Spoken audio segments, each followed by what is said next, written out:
In this lesson, we'll learn a tauparapara. A tauparapara is like a karakia, but it's recited before giving a speech.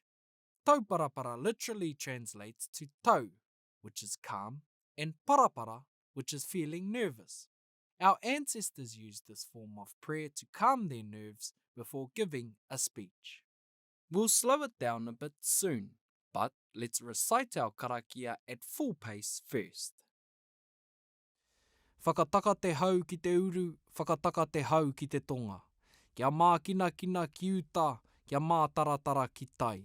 E hi ake ana te Ataakura, he tio, he huka, he hauhunga, tihei Māori ora. Let's slow our delivery of our karakia down a bit, so we can learn and practice what we are saying.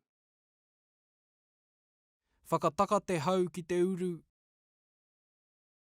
whakataka te hau ki te tonga. Kia mākina ki uta, kia mātaratara ki tai. E hi ake ana te Ataakura, he tio, he huka, he hauhunga, tihei Māori ora.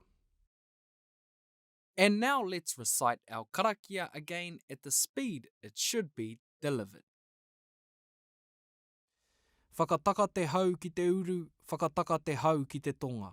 Kia mākina ki uta, kia mātaratara ki tai.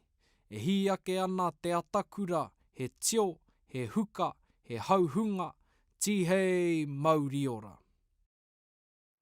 You can use this tauparapara next time you have to give a public speech to calm your nerves at the beginning. Karawhiua, give it a go.